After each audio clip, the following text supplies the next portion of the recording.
I am swinging from a 7-story window, throwing parties in a 10-by-7 cell. It's astounding the lengths I'll go to convince the whole damn world I don't need anybody's help. Yeah, I am waving while I drown.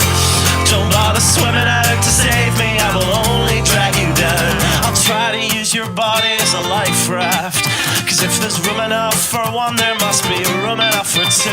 I'll sail the good ship you into the sunset, sipping on savory water till my liver turns blue. Sha-na-na, sha-na-na-na-na-na-na-na.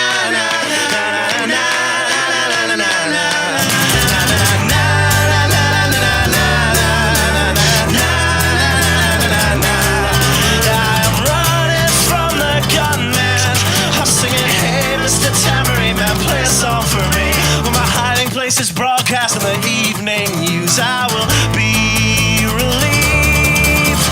La, la,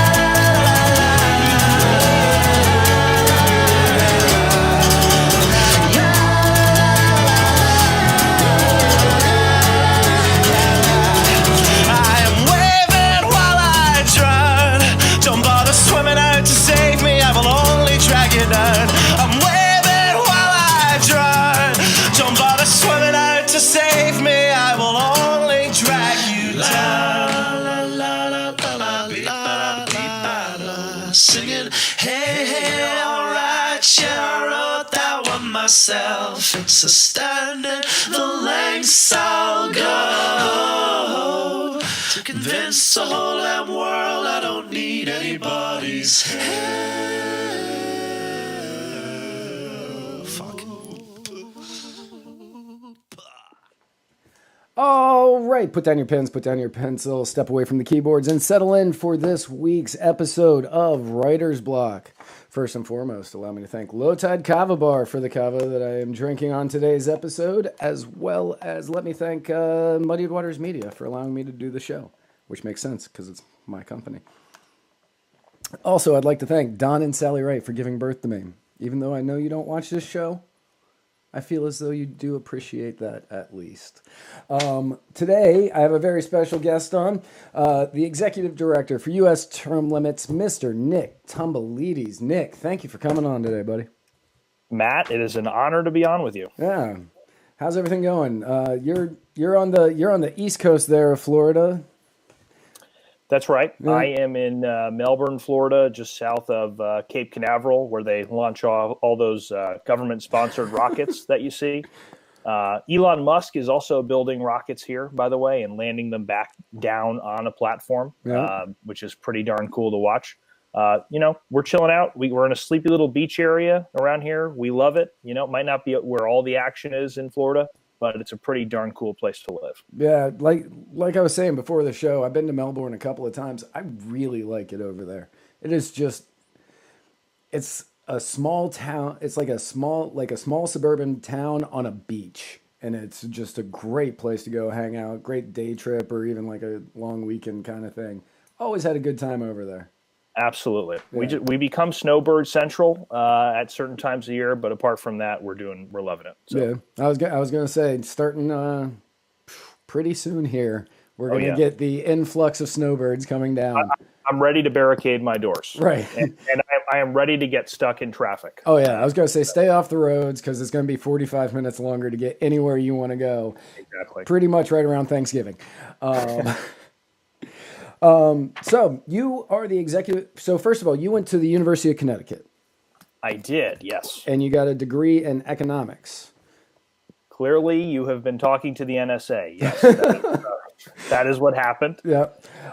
I did get a degree in economics, and I would advise people, as in terms of college, don't go. It's a scam. Yes, I would actually agree with that statement 100%. I believe when I go on to pay my student loans, they give you the image to make sure it's you, and my image is entitled "College was a waste of money." That's what mine says on Facebook. It says college scam. Don't go. Yeah. Like, unless you need that piece of paper to become a lawyer or a doctor or something like that. I mean, I think you could do a better job at the local library. Right. But yeah, basically I had fun at college, but most of it was just rabble rousing, against the student government, Right. working on different causes, trying to fight for more freedom of speech, more academic freedom there. So it wasn't just controlled by one ideology.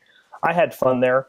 But in terms of getting the piece of paper, it hasn't really been a deciding factor for me. Now, the piece of paper that I got has not helped me even a little bit. It is a very expensive thing on my bookshelf. Correct. Right. And that's all it is. Like, I didn't actually need to go to college to open this podcasting station. Oddly enough, I just had to read. Yeah, 90% of my classmates probably didn't belong there either, but that's okay. They got their piece of paper. They feel good about it. Exactly. It's good. It made my parents proud. So, at least they've got that. And then, so did you grow up in Connecticut or did you grow here? I did. No, I grew up in the heart of darkness in Connecticut. I'm very sorry. Very sorry. I spent the first 22 years of my life there, and then I moved down to Florida in 2012. Okay. Actually. And the reason why is, frankly, people in Connecticut you couldn't find a job if you're just out of college in Connecticut. It was very, very difficult. The government was taxing and regulating businesses out of the state. GE actually recently just moved from where I grew up in Connecticut over to Massachusetts. So, Wow. if Massachusetts is seen as like a tax shelter or refuge, how bad could Connecticut possibly be? The famous tax haven of Massachusetts. Companies leaving states to go to Massachusetts. I know, right? And it's really cool, though, because there has been such population exodus out of Connecticut and into Florida that my alma mater now has reunions in Florida. So I get emails from UConn saying, hey, there's going to be a reunion in Orlando with UConn alumni because so many of them have moved down here, including a lot of my best friends. So, I still get to keep in touch with people without having to go back to my home state. It's pretty neat. Yeah, that's beautiful. Right. Like I grew up in Virginia, and I started school at George Mason University to study economics. And then I discovered really fun things that people call drugs. And so... No comment. So my college career did not last. My first college career did not last as long as some would. And then I went back later and I finished the last couple of credits I needed online. So my degree isn't from George Mason. It's from this online school. But I'm like, well, a portion of my credits came from George Mason. So I'm just say that's sure. That's where you got it. Flaunt it. Right. Yeah, I wanted to go and learn under Walter Williams, and I did not make it that far in the program. Oh. No, I had to end a little early on that one because they don't like it when you go through withdrawals in your morning classes. I don't really get it. At least you showed up for class. Exactly. Those classes that they actually counted my attendance, I had to be at. So you started out with U.S. term limits back in right around 2012-ish, right? 2013. 2013. Actually. Yeah, I came on board. Okay. I had been an activist before for other causes, a lot of liberty-oriented stuff. But what I realized is, and I was trying to elect candidates, right? I worked for different campaigns. I volunteered on a lot of campaigns up both in Connecticut and here. And what I soon realized is that running for office and trying to help people run for office, it's a lot like changing the captain of the ship over and over and over again. You're really just electing a new captain of the Titanic, but Right. You're still headed towards an iceberg. And what I realized is it's not enough to just change your politicians. You actually have to change the structure of government if you ever want to get anything done. You need to get elected officials in there who are actually going to be accountable to the voters instead of their own self-interest. And so I took to term limits like a fish to water. I'd always been supportive of it. I didn't know there was a single issue organization out there fighting for this full time, has been fighting for it full time with a track record for a couple decades. So I became the Florida director of U.S. term limits, and then I worked my way up to executive director. And that's the position I'm in now. Our big project is term limits for Congress, getting a constitutional amendment to finally do that. Right. And I know that At the time of recording, we have no idea who won this race, just so everybody knows before, immediately I was like, let's not talk about the election since we don't know who's going to win. But immediately I'm like, oh, well, if I'm going to talk about Rick Scott, I kind of have to say. Oh. So Rick Scott, who not the most popular person in Florida, but apparently he's just slightly more popular than Bill Nelson. So far, anyway. By about 15,000 votes. Right, by about 15,000 votes. So he made his main campaign platform term limits. Right. And that was the first time I remember hearing somebody running for Senate, especially, possibly Congress, but there's so many that are out there. I can't speak to that. But for Senate, I think he might be the first person that made that a key platform of his. It's happened before, but he was definitely the first one to do it in the 2018 cycle. Right. And, it really was a no-brainer, I think, when you look at his opponent. Bill Nelson, the guy was first elected in 1972. He was actually the state rep from this district that I'm sitting in right now at first. Back then, you had disco and bell bottoms. Nixon was president when Bill Nelson was first elected. Since 1972, he has been elected 15 more times to 5 different positions. He's been in office 46 years. Oh, I was thinking it was 43. No, it's 46 if you combine what he did at the state level plus federal. Okay. And he's been a senator now for 3 terms. Right. If he gets this additional term, he will cross into 50 years total in elected office, which just makes you the absolute poster child for term limits. Right. Bill Nelson has been the king of pork and special deals. He has not been a very effective senator. Actually, at best, he's been ineffective. At worst, he's just been awful. There's a lot of things people don't know about him. Like when I was a kid growing up, I used to think Bill Nelson was this cool astronaut guy who then went into politics, like John Glenn. People liked him so much. A lot of people feel that way about him still today. Well, I would like to blast him back into space if that's an option and just leave him out there. Let him orbit the Earth a couple 1,000 times. But yeah, people thought he was this astronaut guy who got into politics. They didn't realize he just happened to be a politician who was bringing home the bacon for NASA. And so he got to go up in the shuttle as kind of a special kickback. Yep. His whole biography is really not that impressive. And I think Rick Scott seized upon that. He said, look, I'm the business guy. I've brought jobs back to Florida. This dude has just been squatting in political office for 46 years. What has he done for you? It's time to term limit him out of office. And I thought it was really a brilliant campaign strategy to make that the centerpiece. Yeah, and that's as soon as I found out, because when Rick Scott was running for governor, he was like a robot on jobs. It did not matter what the question was. It just rolled back to jobs every single time. And then he started doing that with term limits. And I remember watching an interview with him, and they're asking him all these questions about all this stuff going on. And I really think the best way to handle it would be for term limits to be in Congress. So that way, and I was just like, all right, he's amazing at staying on message. He is so good at staying on message. You got to give him credit for that. It would have been, the question could have been completely off the wall for anything else. And then it was just, nope, term limits. She asked how your dinner was, man. And we loved it because we got basically free advertising out of it. He spent millions of dollars on those ads, and he was just bringing term limits back to the forefront, getting people talking about it, generating buzz and favor. I think it was actually him talking about term limits that let us put a constitutional amendment on the ballot this year in Florida for school board term limits. It was Amendment 8. Now, granted, it was thrown off the ballot by the state Supreme Court. It will probably come back, but it was Rick Scott's push and momentum, I think, that allowed us to qualify that for the ballot in the first place. Right. So, yeah, I knew that the term limits had been taken off. I knew that one was Amendment 8. That was one of the few that I was watching from beginning to end. And here in Florida, apparently, if it's an amendment, we're voting yes. It doesn't matter what that amendment's for. We're just going to vote yes.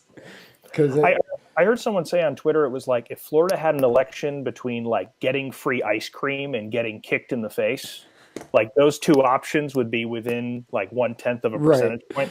It'd be 50.2% to 49.8 or something. Yeah. We just love our close elections here in Florida, and we do love our amendments. But it's amazing that of all the crazy amendments that were on the ballot, like banning vaping and offshore drilling in one amendment, this ridiculous like casino thing that basically set up a monopoly for the Seminoles, of all that deceptive crap that was on the ballot, the one thing the court found a problem with was term limits and school choice. It's like they just overlooked everything else and they said, oh, we've got to kick term limits off the ballot because they're basically in the pockets of the local politicians. Yeah, pretty much. And so with term limits, I actually see both sides of this argument. So I'm very excited to have you on. Sides, that's it. I'm out of here. No. I only like one-sided echo chambers. So I'm done. This interview is over. So the biggest issue that I have with term limits, which I think that because you're pretty much a libertarian, right? Like you're libertarian leaning conservatarian, somewhere in there. I'm a philosophical libertarian who thinks the best way to advance that is probably within the Republican Party. Right. Yeah. Okay. So you believe in the people having, their voices and their power and that kind of thing. Why is it that putting term limits in would not restrict the voters' choice if they want to have their person in office longer? It's a good question. I think first you have to look at the difference between government and a free market, right? Okay. So if you and Rick Scott and I walked into Publix and you and Rick wanted a Coke and I wanted a Sprite, that's what we would get. That's a free market. Right. That's not what government is. That's not what elections are. Elections are just one more government program that is really designed to benefit the powerful, and it allows for sometimes tyranny of the majority. If you and Rick Scott voted for Rick Scott and I voted for another candidate, then Rick Scott becomes my senator. We all have to live with Rick Scott. It would be like if we all had to drink Coke because that's what you two wanted. So it's majority rule. Elections actually allow people to impose their will on others by just simply getting 50% plus one or by getting a plurality. So you have to remember, elections are not a free market, a total free market in terms of choice. But you also have to look at this. Do you really think that the role of a citizen in our republic is just to choose between two politicians who are pretty much pushing the same pap? Or do we also get to choose the parameters of our government? So, for instance, term limits is supported by over 80% of Americans. It's got 82% support. Term limits is more popular than any politician in Congress. Don't we also have the right to choose to have term limits on our elected officials if we want to? If we want to make an elected official ineligible to serve for office, can't we implement that and impose our will on them? What you also see is, as far as elections go, this country is plagued by uncompetitive elections, meaning you look at Congress, about 10% of all the elections for Congress, it's just one incumbent running unopposed. Right. So voters in those districts, they have no choice whatsoever. And then another about 80% of elections for Congress feature an incumbent running against a candidate who's not really raised any money, just kind of a gadfly, maybe open a bank account, put a couple grand in, is not really running a fair campaign or a real campaign. So those elections aren't meaningful either. Of the 535 elections that we have, every 2 years plus the staggered Senate terms, under 10% of those are actually competitive, contested elections where voters can cast meaningful choices. So where do you see competition? Where do voters actually get choice? They get choice in open seat races. When a seat is open, you see diverse array of candidates who run for it. Voters get 5, 10 options sometimes to choose from. If you want to run for that office, it doesn't take as much money to do it. The barriers to entry are lower, and voters actually get more choices when seats are open. If you had term limits, the seats would be open every 8 years or every 6 or 8 years on a regular interval, and voters would have more choices than ever before. So if you're doing term limits, you're actually empowering the voters to have more choices. I don't know about you, but I don't want my elections to look like a Soviet grocery store. where there's just one option to choose from. I would prefer, as the consumer, as the voter, to have a wide array of options when I go into the ballot box. And that's what term limits can accomplish for you. Okay. So like did the Bernie Sanders 2016 quote, where I'm going to paraphrase this, but he said part of the free stuff. Free stuff. We got free stuff. That's we it. need free stuff for everybody.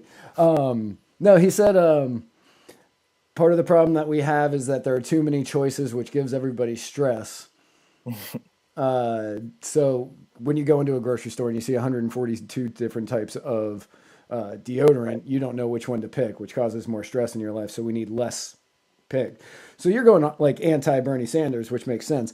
But well, I think choice and competition is good. Yeah. I believe in capitalism. I believe in the free market. I want people to vote with their feet, and I want people to choose the best representative for them. If there's only one person on the ballot, or maybe two people are pretty much alike because they're both career politicians, you're not really getting a real choice as a voter, and it disenfranchises people, and it also keeps non-traditional candidates and third parties from ever getting a fair shake, because these elections are basically dominated by the incumbent monopoly and the established parties. So for basically since I started paying attention to politics in like 8th grade, we'll say, personally, I've always thought that the House term of 2 years is too short, because you spend 6 months actually doing legislative work and then you spend the next year and a half campaigning again. Right. And that, as far as term limits go, like if you got to spend that kind of time campaigning in order to get reelected, wouldn't it be better to do longer terms, or do you still think the two-year term is okay? I'm a little torn on that, because I can see the wisdom in both sides. On one hand, you don't want people to be in constant campaign mode. But on the other, if you've got a really bad politician who's elected, you want the chance to remove them from office as soon as possible. Like the woman from New York. Yeah. No, he's a great example. So I see that both ways. I don't think it really affects term limits all that much. But if you look at the way the founders set it up, they wanted the House to be a lot more democratic, more rough and tumble, closer to the people. They set that 2-year term specifically so there'd be more turnover and more people would get a chance to serve. Whereas the Senate, modeled after the House of Lords, very different situation. You get 6 years. So I'm pretty much okay, I think, with the 2-year House term. If you had a limit, maybe you would get more people who weren't so focused on building their little empires and more likely to tackle huge problems like the national debt, for example. Right. The reason no one ever tackles the national debt is because they're cowards, right? They're too afraid of losing their seats, and they don't have the balls to actually vote to cut spending. But if they knew that they weren't in Washington to build an empire, they only got 6 years to do the right thing or get the hell out of there, I think they'd be more inclined to actually propose some courageous ideas, Right. So back when, man, I don't remember the guy's name that was in office. Whoever he's probably still in office. He passed away. So I know he's not, because we had the special election between David Jolly, Alex Sink, and Lucas Overby. And I can't remember the guy's name before that anymore. Bill Young. Bill Young. Yeah. Bill Young. But yeah, when Bill Young passed away and they did the special election, in that special election, they spent, I believe, between the two main parties, because obviously the Libertarian didn't spend that much. Between the two main parties, I think it was upwards of like $50 million on that special election seat. It was very close, though, right? It was very close. A lot of people are totally against all spending and money in politics. They say, well, big money in politics is not good. I think if you've got both sides offering two different philosophies and both of them are very well funded, then money in a race can be good because it means both are getting their message out there and voters have a real choice. What I don't like is when the ratio gets out of control. And that's what you see with incumbents all the time. An incumbent can raise $7 from corporate PACs, special interest PACs, for every $1 that a challenger can get from those guys. Right. Which means the deck is totally stacked. We can say in principle, well, why don't you just vote them out? because you need $2.5 million on average to throw an incumbent out of office, and nobody has that. And so most people who would think about maybe challenging someone like Bill Young, they don't even run. They just stay in the private sector until he gets indicted or retires or passes away, unfortunately. So if you had term limits, I think you'd be attracting a lot more people to the process, people that wouldn't typically have gotten involved.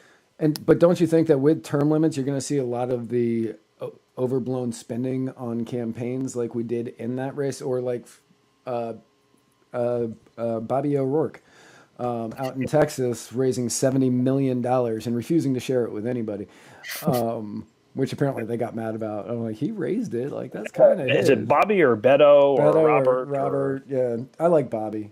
He seems like a Bobby, skateboarding Bobby.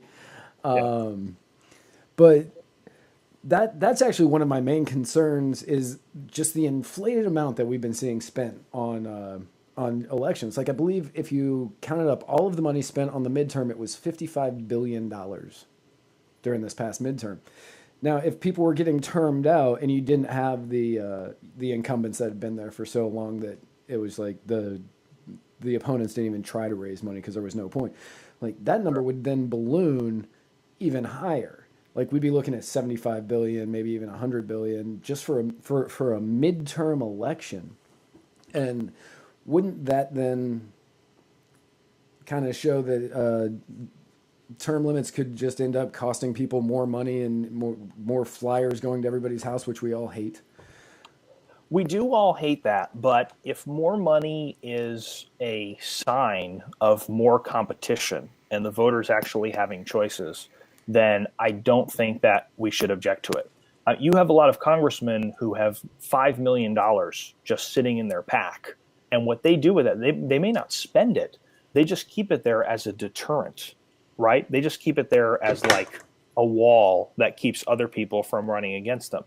And that's not healthy for us at all. So if we have more spending, but it means we get more meaningful elections where voters have real choices, then I don't really have much of a problem with that. But what you will see is the average cost of winning a House seat drops considerably when that House seat is open. So you might see more candidates, and all of them have raised a decent amount of money, and maybe more money will be spent in that election overall. But for an individual who wants to run for office, you no longer need 2.5 million when the seat's open. You can win it with 500,000. You can win it with 600,000. And I think that opens up the process more to people who come from outside the political system who wouldn't otherwise have a chance to win those seats. And that's good. That's good for us, because we don't want a legislature just filled with lawyers and lobbyists and lifelong politicians who've just been ladder climbing from the city council to the county commission to the state house to Congress. I mean, that's really corrosive on our system, because those people just believe government is the answer to every single problem. Right. So I want to see different perspectives, fresh ideas, fresh faces in political office. And you do more of that if you lower the barriers to entry, let more people run. Okay. And in all fairness, like Charlie Crist, our former governor, somewhat of a ladder climber, but I don't think that he thinks government's the answer to everything. I think government's the answer to my pension.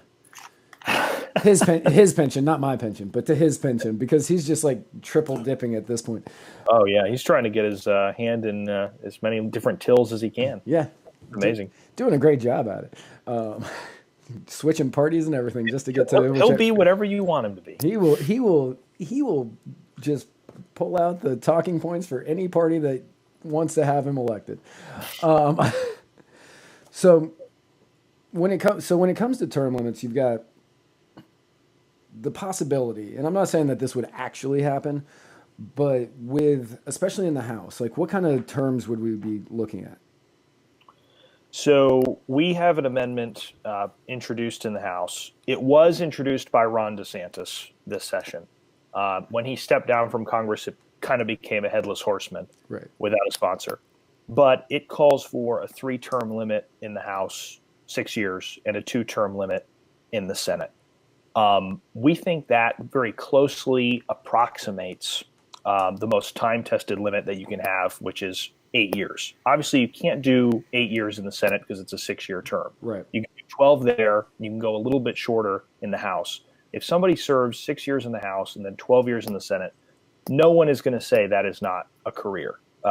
You should be absolutely done at that point. And we think that would create a balance between getting fresh ideas in office while not allowing people to become stale and complacent and corrupt. So 6 in the House, 12 in the Senate. 12 in the Senate. So one of the arguments against term limits that I've been reading about over the last week, while I've been prepping for this, is that they people say that if we throw in term limits, it would lessen the desire of our politicians to actually learn how to legislate properly. Because right, that's actually one. So I'm throwing it out to you. Are they legislating properly now? They aren't. No, I'll give you that. We have a $20 trillion, well, higher, $21 trillion national debt. We have the longest war in American history. We have complete dysfunction. We can't even nominate our judges without it turning into like a circus with monkeys flinging feces at each other. I mean, nobody would look at what we have in Washington. You got to be careful right with the monkey term. We're in Florida. Oh, I'm sorry. I'm so sorry. I was actually referring to Patrick Leahy. Feces. Just flinging the poo. Mark Zuckerberg comes into Capitol Hill and he's talking to Bill Nelson. Bill Nelson doesn't look like he knows how to turn on a computer.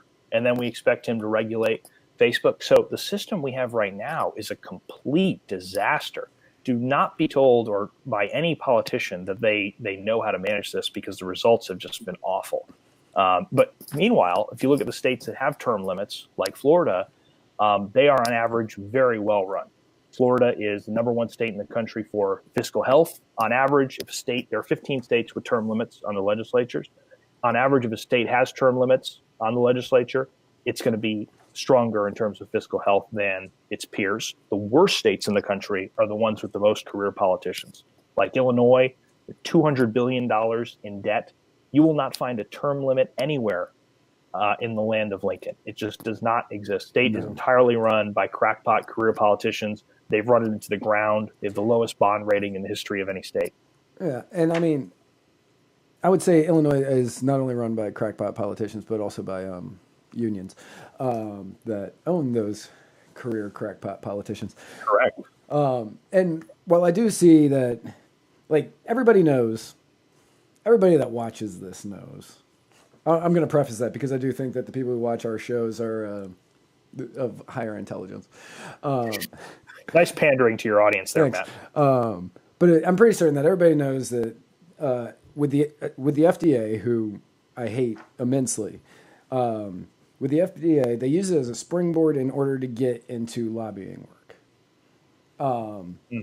And so while they're working with the FDA for five digits a year as opposed to 6 digits a year, they may do things for these lobbying firms in order to get the lobbying job afterwards, where they will get paid the 6 figures a year.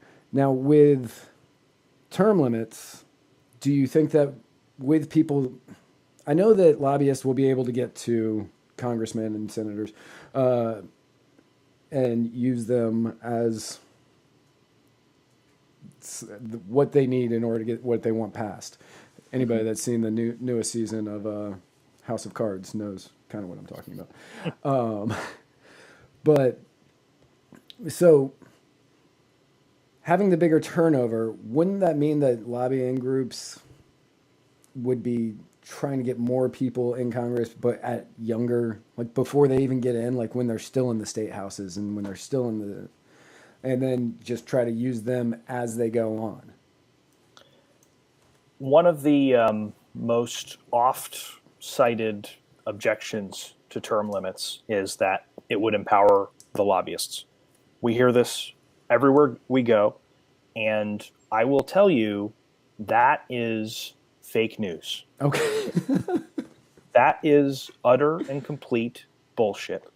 I am still waiting on the first lobbyist, but one, just one, to march into my office, knock on the door, and say, Nick, we would love to help you put term limits on Congress. It never happens. And in fact, in every single campaign we've run over the years, which is like 500 plus campaigns, the lobbyists and their clients are always on whichever side wants to prevent, weaken, or abolish the term limits. Because lobbyists love building and keeping relationships with politicians. And what term limits do is they disrupt those relationships. Term limits knocks the gravy train off the track and forces lobbyists to work harder to build relationships with new people. I'm sure you're familiar with Jack Abramoff, who went to prison for very corrupt scheme involving kickbacks. And Abramoff, since he got out of prison, he's written a book about how you could fix Congress, kind of a mea culpa type thing. He has said that lobbyists despise term limits because a politician who stays in office for life and is a friend is worth his weight in gold to them. So no, I do not think lobbyists would hate it if you were to pass term limits on Congress. It would be the bane of their existence. And you would also put a jam in the revolving door, because right now, when people leave Capitol Hill, whether you're staffer, senator, congressman, what you're taking to K Street is your Rolodex. You don't have any special skills, right? I mean, the reason we see the sons and daughters and nephews of congressmen as lobbyists, not because they know anything about transportation or oil or banking. It's because they have the relationships. It's because, it's because daddy or mommy knew somebody. Exactly. But what happens if that congressman is forced to retire? That relationship is eliminated. They no longer have sway over the newer Congress members. And there's even been a study on this that showed when a staffer becomes a lobbyist and then their former boss from Congress retires, their income as a lobbyist actually drops by a significant percentage. So if you were to have more turnover, kick more people out on a regular basis, pink slip them, you would see, you would really put a jam in the revolving door, and you would stop a lot of that kind of patronage and corruption. All right. So in Congress, you've got the Nancy Pelosi's, who's been in office. I want to say 35 years. I was going to say sounds about right. I was going to say longer than I can remember. So it's been a while. Bernie Sanders, who's never held a real job in his life. He's only been elected to office, I believe, which I don't know how that started, but somehow he did it. He became the mayor of Burlington and just kind of went from there. I think wasn't he like a failed electrician at some point? Something like that. Like he completely failed in the private sector because he was paying everybody the same. I don't know. I'm not sure why. Because he just expected money to show up in his pocket without working. I don't know. So you got Bernie Sanders, you got Bill Nelson, like we talked about, 46 years, you were saying? 46. 46. So 46 years. Even with the Harry Reid's been in there forever. Mitch McConnell's been in there forever. Tons of career politicians everywhere. With the cycle of new people constantly coming in, you are going to definitely run the risk of getting rid of the few good legislators that are there. You're going to get rid of... Such as who? Justin Amash, Thomas Massey. Okay. That's true. Right. Like, you got 2 or 3. Like, literally. Like, I'll give Mike Lee, Rand Paul. Outside of that... Objection. What's that? That's a good objection. Do those guys enjoy being on the losing end of 432 to 3 votes? No. I would imagine not. Well, when you talk to those guys, it's interesting. Rand Paul is one of the leading voices in the Senate for term limits. Thomas Massey is for term limits. I think Justin Amash is too. He may not be on our bill, but I think he is on a term limits bill, or he thinks there should be some form of term limits on Congress. So if you talk to those guys, they would tell you they would prefer a legislature that is not dominated by careerism and seniority. They would prefer changing Congress permanently for the better to them being a very vocal yet very tiny minority of people who actually have their heads screwed on right. Right. So I know that when the Founding Fathers kind of started this experiment, the idea was there was no such thing as a career politician. You farmed your fields, you worked in your home state, your hometown, and then when it felt necessary, like when it felt necessary within you, that's when you went off and you ran for office. And if you got elected, you were serving your nation that way.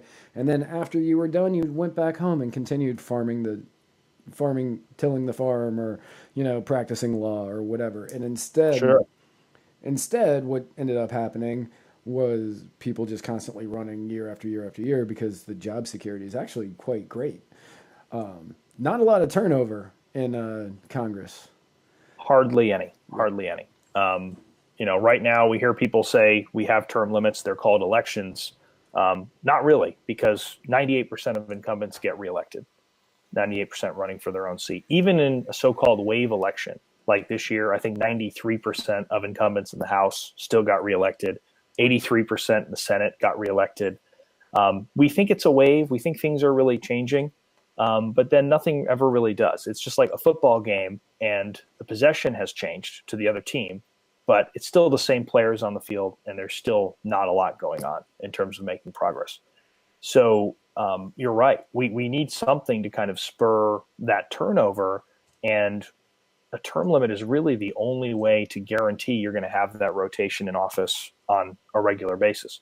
For most of our country's history, we didn't have to have term limits on Congress, because a House member only served about 2 or 4 years on average. It was actually hard to get good people to run back then. Now it's hard to get them out of office, hard to get them to leave. It's like pulling a sword from a stone to remove a Bill Nelson from the Senate. It's still hard to get good people in, because only the bad people run. It's especially here in Florida. I mean, well, only in Broward County, I think. That's more of a Broward phenomenon. We're doing okay in the rest of Florida. I was going to say, like, if you look at a map of Florida voting, the Broward County is blue, my area is blue, and Orlando is blue, and everything else is red. That's it. Yeah. We went from Bill Young to David Jolly, who lost immediately to Christ. He also lost his dignity, right? Oh, yeah. That's if he ever had it. He was kind of like a mini. Yeah, you're right. You can't lose what you never had. Right. He was kind of like a mini Charlie Crist in the sense that he just kind of flip flopped all over the map. Just whatever, I'm a lobbyist. Now I work for Bill Young. Now I'm running. Like, that seems like a conflict of interest somewhere along that way. Mm-hmm. But I totally forgot my question on that. Oh, sorry. No, you're fine. I started going off on that rant and just decided to make fun of David Jolly for 2 minutes, which is always a good time. Used car salesman piece of. I did not like that guy. I can tell. Yeah. I can tell. He was not a fan of term limits either, by the way. He always refused to sign our pledge. Yeah, that's not surprising even a little bit. No surprise. If you read that, there's a great book about how Congress works called Extortion by Peter Schweizer, who's an awesome researcher, a guy's based in Florida. And he actually mentions David Jolly in that book as a staffer / lobbyist who was right in the middle of so many of these corrupt extortion deals that members of Congress were making, particularly out of Bill Young's office. David Jolly is somebody who really exploited the revolving door, went to K Street, and became a hardcore lobbyist. Yeah. So. Yeah, he went, I think he was a staffer, lobbyist, back to staffer, and then ran when Bill Young passed away. And I think the only reason he joined back on as a staff was so he could say he wasn't a lobbyist when he was running.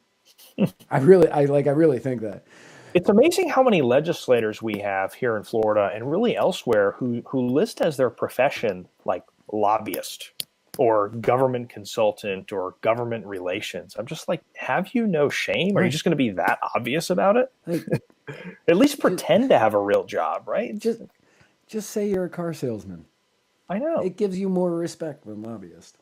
We've done polling, I think in conjunction with Rasmussen, and we have found that used car salesmen are actually more popular than members of Congress.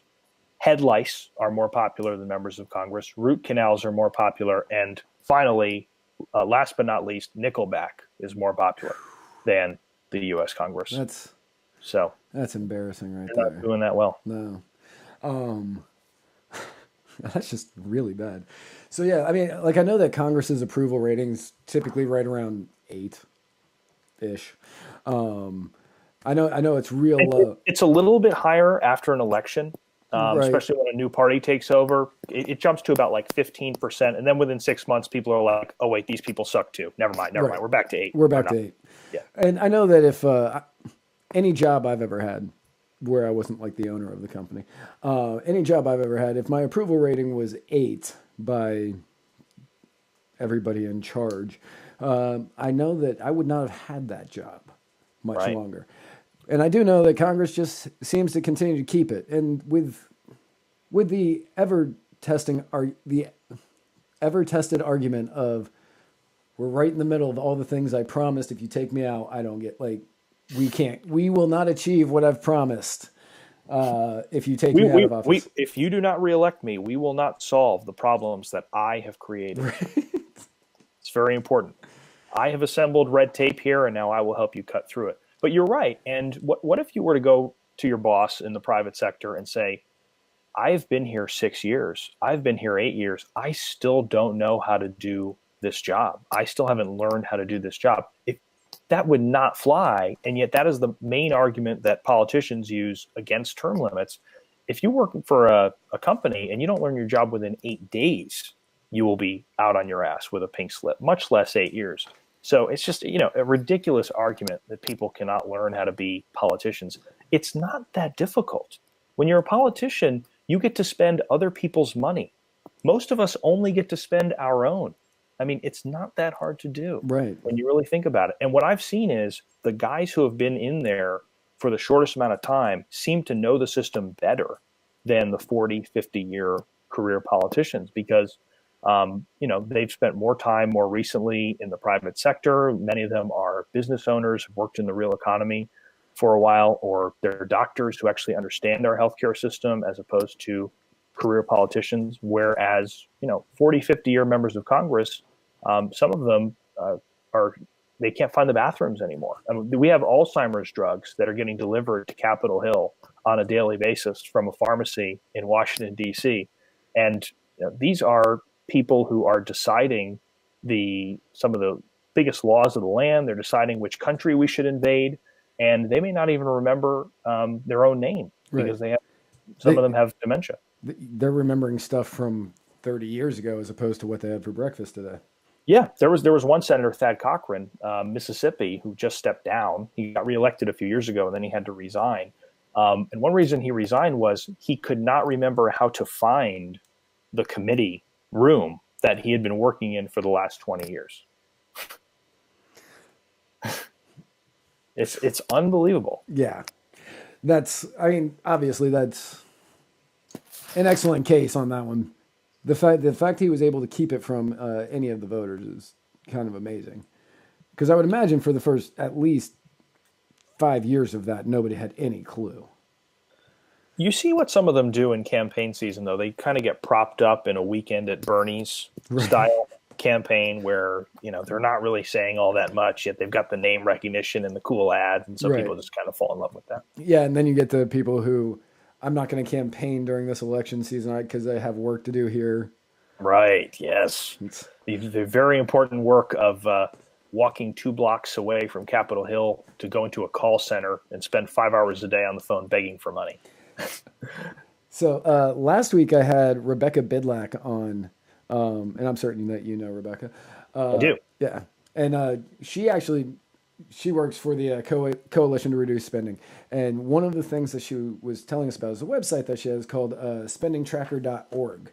And if there's ever been a better case for term limits than this website, I can't really think of one. Because I just went on there and because after she was talking about it on the show, and then afterwards I went and I checked out the website, and I just put in Charlie Crist because he's my congressman. And in the 2 years he has been in office, he has spent $1.7 trillion. Wow. And that's just in 2 years. He still has 2 more since he just got reelected. It'll get worse with time. It's only going to get worse. Exactly. And if anybody out there is like, well, I don't think my congressman or my senator is that bad, go to this website and just go look. They really are that bad. They really are that bad. But that, I mean, that was just kind of really eye-opening for me. Like, I know that Congress wastes money. I know that the government wastes money. I know all governments waste money. But when you see it kind of broken down to each person, it's kind of like, okay, we definitely need to get these guys out of here because now they're just doing it for fun at this point. I can't even imagine why Charlie Crist thought 1.7 trillion in 2 years was a good idea. And those were during the Trump years too, so it's really confusing. Yeah, and the people who are going to have to pay that debt off can't vote for Charlie Crist because they haven't reached legal voting age yet. Or been born yet. Yeah. Yeah. So it's like this ridiculous game where they're pitting generations against each other in order to keep themselves in office. It really is sad. And what you see is the longer they have been in office, the spending is just on an upward trajectory. So someone who's been there 4 years spends more than someone who's a freshman. Someone who's been there 20 spends more than that. And it just gets worse and worse with time. So my thinking is just cut them off at the pass, get somebody new in there who has principle and knows what they're doing and doesn't intend to keep themselves in power for 30 years. I mean, because the spending is not really a defect of the system we have now. It is a feature of the status quo. It is a reward for campaign dollars that roll in and keep incumbents in power. And then they need a bureaucracy to administer all of it. It's like, do we really think that members of Congress are against giving the public affordable prescription drugs or letting us import drugs from Canada? I don't think they are. I don't think so. But the American pharmaceutical big pharma keeps them in office, writes massive checks out of the pack, and they're just beholden to that. So if you want people who are actually going to follow a moral compass rather than just kind of gluttonously grab for more power, term limits is one of the few ways that you can actually accomplish that. So in your opinion, should we go back to this governor of each state appointing the senators, or do you think that we should continue to vote on it? Well, I think it was the legislatures actually that got to do it, not just the governor. Okay. The governor may have played a role, but it was mainly the legislatures that did. I go back and forth on that because I know a lot of state legislators, and I don't know if I want those guys picking my senator. But it's a tough dilemma because on one hand, you don't want. Oh my goodness! I just had a blackout in here. I was going to say it's like we set politicians are monitoring my activities. Yeah, it's like we set the ambiance for. It's a clapper. There we go. I'm good. Do you have a clapper? I got a clapper. I'm 50 years ahead of my time. Yeah, or behind. So, direct election of senators. On one hand, you do want the states to have more of a role in pushing back against a lot of these federal mandates. But what's going to happen if you give that power back to state legislators? Are they not just going to give it to the highest bidder? Right now we have politicians who bribe voters with free stuff. If the states take control of that process, will they not just be bribing state legislators with free stuff? Will a rich guy not just come to the Speaker of the House in Florida and say, "I want to be our U.S. senator, and in exchange, here's $10 million for your PAC, quid pro quo." So it really goes both ways, but we definitely need to get more state sensibilities in there to push back against some of these mandates. That might be a way to do it. It can't get any worse than what we have now. Right. I mean, right now it's you still have people paying in order. They promise the voters free stuff. They promise the voters whatever it is that they think that the voters want to hear. With Rick Scott and Bill Nelson. Rick Scott, I'm going to give you term limits, even though I don't think it'll pass through Congress. Which you don't think it, or he doesn't think it. I don't know if it would. I don't think it would pass through Congress right now. It wouldn't, but right. That's why we're not betting on Congress to do it. Right. When you ask Congress to do it, that's like asking a chicken to vote for Colonel Sanders. You're right, not going to happen. Right. But under Article 5 of the Constitution, you can actually go through the state legislatures to propose the amendment, and nobody in Washington can veto that. So what we're actually doing as an organization is we're going state by state, working with state speakers of the House, Senate presidents, to get this legislation introduced to call a term limits convention. Once you have 34 legislatures do that, the states can come together, they can write the amendment, and they can totally bypass Washington, D.C. and finalize it on their own. Because you remember, the incentives are totally different for a state legislator. If you're in Congress, you never want to vote for term limits because you want to keep your job. It's all about self-preservation. Right. If you're a state legislator, your dream is to serve in Congress. You would love to be there, but you can't get in because the spot is blocked by this prehistoric incumbent who has been there since Lyndon Johnson was president. And so you would love nothing more than to kick this person out of office and get an open seat that you can run for.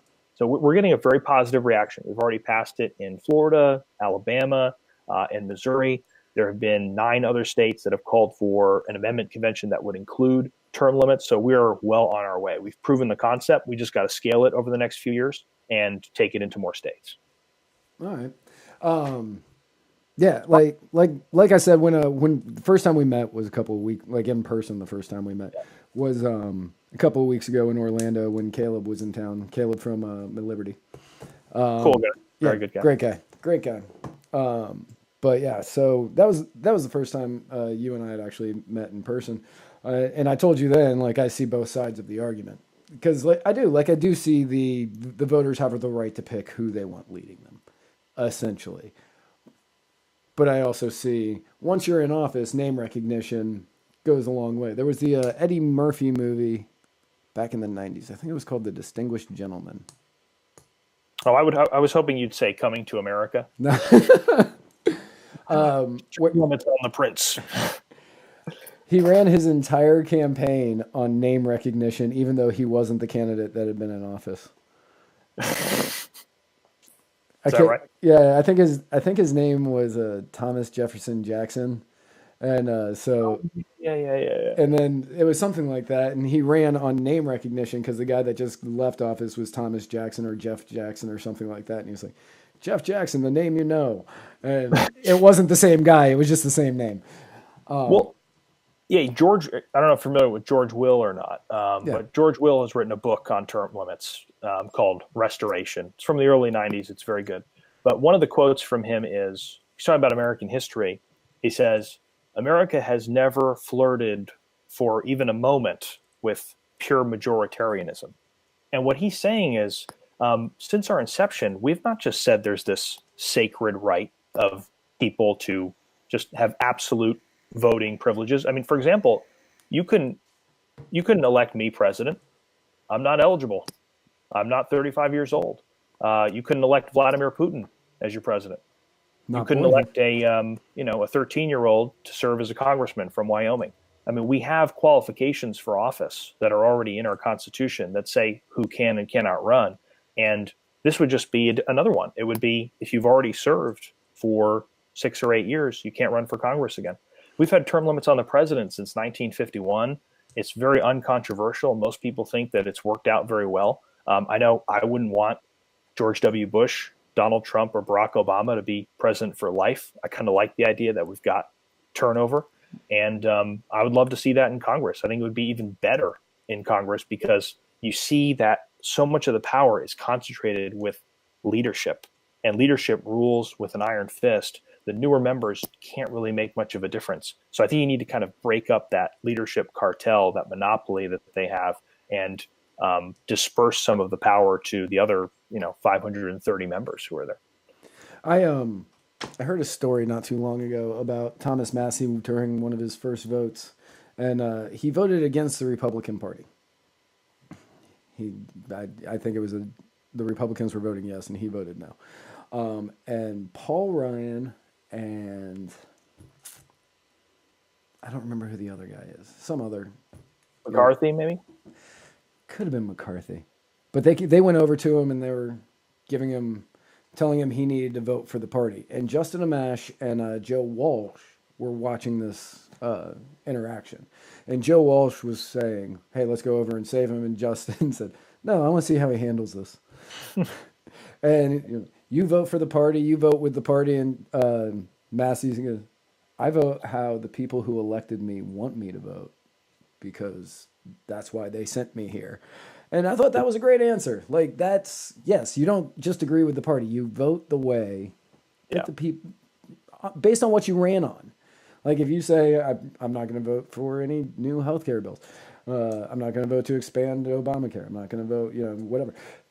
If you run on that, and then the Republicans try to do something, yeah, you vote against it because that's what you've been promising, and you suffer consequences. Consequences can be pretty huge. Right. If you vote against the party. They could remove you from a committee. They could go out and recruit somebody to run against you. A lot of people don't know that the committee chairmanships in Congress are assigned based on extortion money. Whoever can raise the most money, they actually have a menu in the back rooms of Congress that they post, a price list that says, you get this committee chairmanship if you can raise this amount of money, or you need this amount of money for the party in order to keep your spot on a very key committee.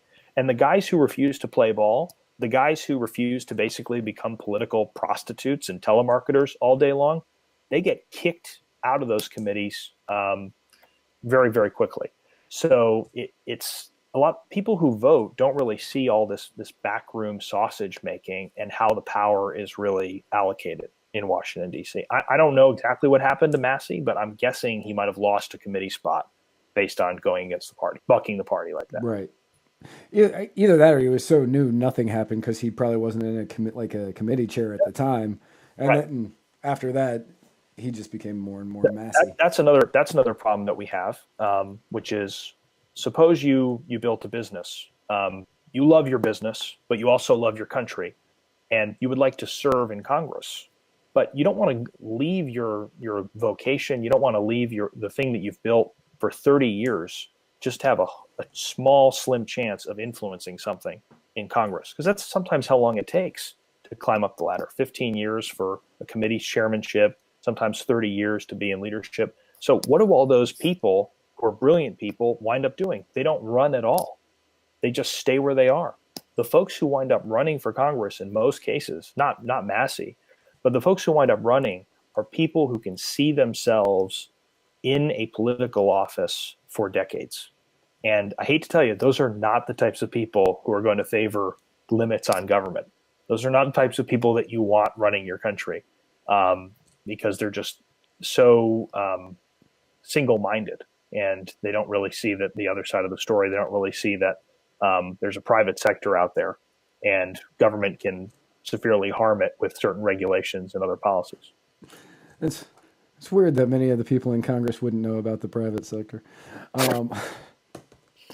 Wait, there's a private sector? Not everybody gets paid publicly with taxpayer funds? That's weird. Not everybody has a secret sexual harassment slush fund that they get to keep from their employers. Imagine that if your company, if you were an employee and you settled sexual harassment lawsuits with company money, company funds, and your boss was not allowed to know about it, was not allowed to know how much was spent on your behalf, or was not allowed to know that you were the employee spending his money to cover up your crimes. As outrageous as that sounds to you and me, that is exactly what has happened. I was going to say that's exactly what's going on in Congress. In Congress, yeah, with tens of millions of dollars to cover up sexual harassment. I mean, ever since I brought Spike Cohen onto Muddied Waters Media, I feel as though I need a sexual harassment slush fund because I mean he's just constant telling me how good looking I am. Does he get a little too handsy sometimes? Sometimes, keep that in check. Yeah, getting a little on the handsy side from Spike Cohen. Well, Nick, thank you so much for coming on. Do you have anything that you want to pitch? You want to tell the people about Sure. Websites, signups, bills, whatever? I would love to. We are looking to build an army of volunteers and activists who would like to see term limits on Congress. Like I said, there are still lots of states that have yet to pass this, and so we need help in places like Georgia, Tennessee, Maine, Arizona, all over the country, really. So I would tell your listeners, your viewers, go to termlimits.com, check us out there. And we also have a podcast we recently launched called No Uncertain Terms. We release an episode every Monday, and you can check that out on iTunes or Stitcher. We've actually already been on the iTunes charts a couple of times, and we're pretty new. So we're really excited about that. There's a lot going on in the term limits movement right now, and there are a lot of great opportunities to get involved. Excellent. I'll put both of those links down in the show notes for this episode. Again, thank you so much for coming on. I do appreciate it. I'm going to do the closeout if you want to hang out for just 1 minute. And cool. Excellent. Love it. All right, everybody. After you go to those links and sign up and make sure that you subscribe to No Uncertain Terms on iTunes or Stitcher. Yeah, Stitcher. Make sure you sign. I mean, yeah, sure, Stitcher. If it's on iTunes, it's on a bunch of other ones already, as I learned. Yeah, make sure you go and you subscribe to those. Go to termlimits.com and sign up for any mail from there. And after you do that, make sure that you go to the old Twitter and go to muddied_waters and hit that little follow button or whatever it is on Twitter now. And then on Facebook, go to facebook.com/muddiedwatersofreedom. On Instagram, you can follow us at Muddied Waters of Freedom. And you can find this and every episode at muddiedwatersoffreedom.com. All new episodes next week. Be sure to tune in and get back to writing, because that is the easiest way that we can make a difference.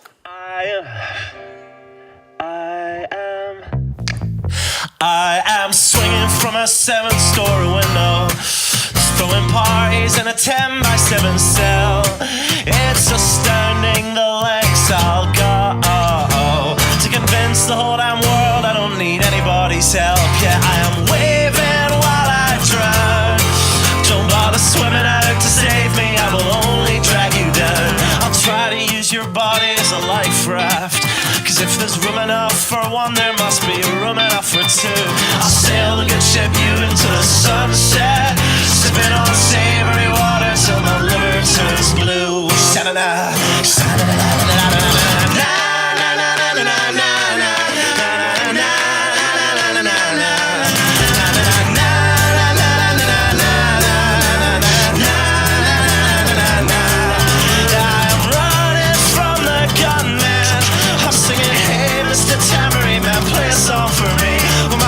Places broadcast in the evening news, I will be relieved. La, la, la,